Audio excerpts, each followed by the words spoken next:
But the drama that affected my life all those years ago, it happened to me during that 5-year period between when I was 25 and 30. That was the drama of my life. And I know that some of you probably, you're just now beginning this drama. Maybe not at age 25, but it doesn't matter what age. Make this note. Any 6 years you want to. I did it between ages 25 and 31. Went from 0 to a millionaire. Any 6 years you pick, you can dramatically affect your life. You can dramatically change course.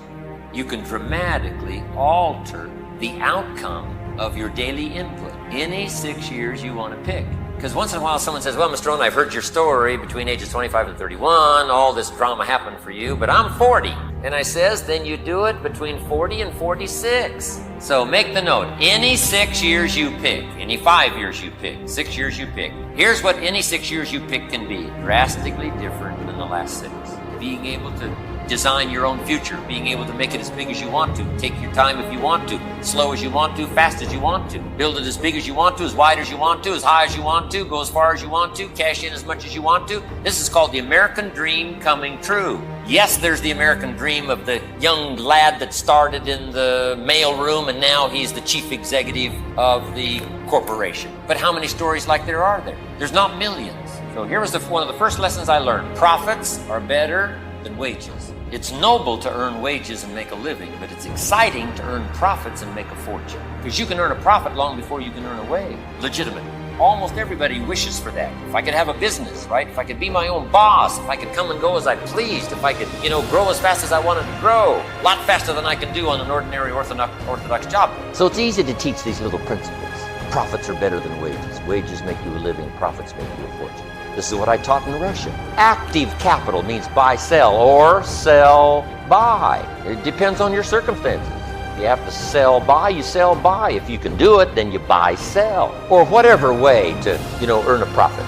If you teach kids the splendid joy of being rich, if you teach kids the unbelievable power of being financially independent, if you teach them the unbelievable feeling of being capable, of having skills, of having influence, of being somebody, they'll go for it. Now, if they don't go for that, they're going to substitute it with something else we really don't care for. Some other kind of high, rather than earning money, rather than being responsible, rather than the joy of giving service, rather than all these joys. They're probably going to go for something else. So we got to keep their minds busy with stuff like this. Figure out ways to get this money out there so that it earns you this. And find out some ways to start earning profit yourself. Some of the notes I taught in Russia on capitalism versus communism. Here's what capital is. The Russians did not understand this because they weren't taught. Here's what capital is. Capital is any value you set aside. And the easiest to identify is your money. Any value you set aside to be invested in an enterprise that brings value to the public with the hopes of making a profit. Now, the reason why that was foreign to the Russians was because up until the fall of communism, making a profit was illegal. You couldn't go into business for yourself. You had to work for the all-knowing state. Everybody was employed by the state because the state owned all the resources. So you couldn't make a profit. Now, when I give this simple little analysis, the Russians go crazy. They said, well, we could have done that for the last 85 years. That's right. We could have built a dynamic society like America. That's right.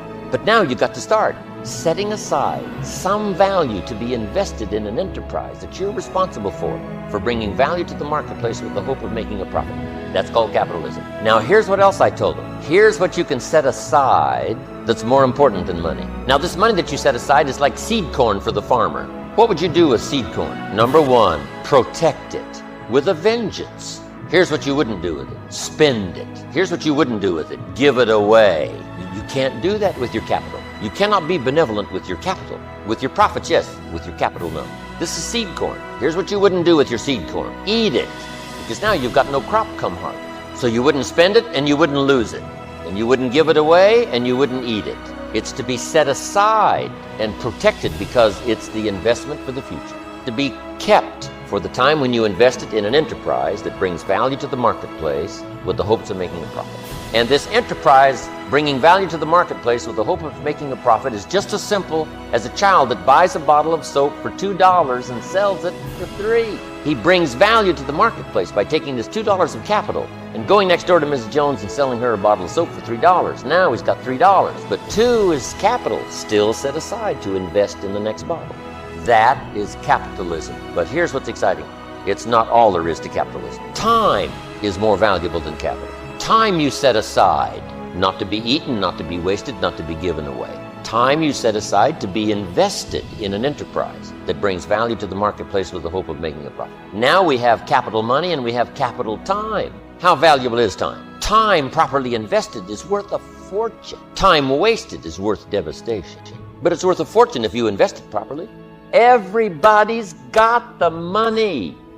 Everybody's got the time. Everybody's got the imagination and the mental and the spiritual and the social resources. Everybody's got the stuff. It depends on how you use it and where you put it and where you invest it, how it turns out for you and for your life. Bringing value to the marketplace, that's how you get paid. You don't get paid for the time. I know it takes time to bring value to the marketplace, but you get paid for the value, not the time. Now, since that's true, here's one of the key questions of the evening. Is it possible to become twice as valuable at the marketplace and make twice as much money in the same time? Could you become 3 times as valuable? Make 3 times as much money in the same time? Is that possible? The answer is yes, if. And it's always if, right? Life is known as the big if. Harry Truman once said, life is iffy. How true. And here's the big if we're going to consider it tonight. It's possible to do much better at the marketplace if you go to work primarily on yourself. And that's the theme of our seminar tonight. Learning to work primarily on yourself. People have asked me for the last 24 years, how do you develop an above-average income? And the answer is, become an above-average person. Develop an above-average handshake. Some people want to be successful, they don't even work on their handshake. As easy as that would be to start on. They let it slide, they don't understand.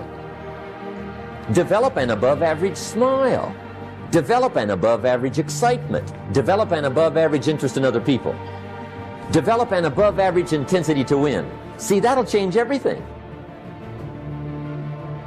Probably one of the most frustrating experiences in life is looking for an above-average job with above-average pay without becoming an above-average person. It's called frustration.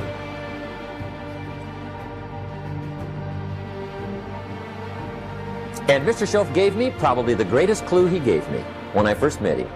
He said, Jim, if you want to be wealthy and happy the rest of your life, just learn this lesson well. He said, learn to work harder on yourself than you do on your job.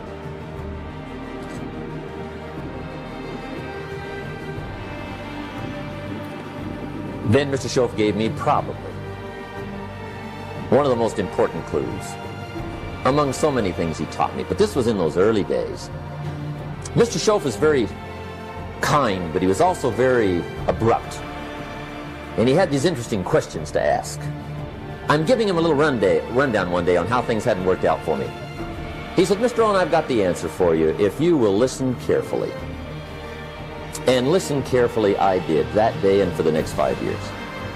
If somebody's wealthy and happy, you've got to listen. He said, Jim, I've only known you a short time. But he said, it's already my honest opinion that for things to change for you, you've got to change. That wasn't quite the answer I was looking for. But that's the answer he gave me, and I pass it along to you on this warm summer evening in Anaheim, California, 1981. For things to change for you, you've got to change.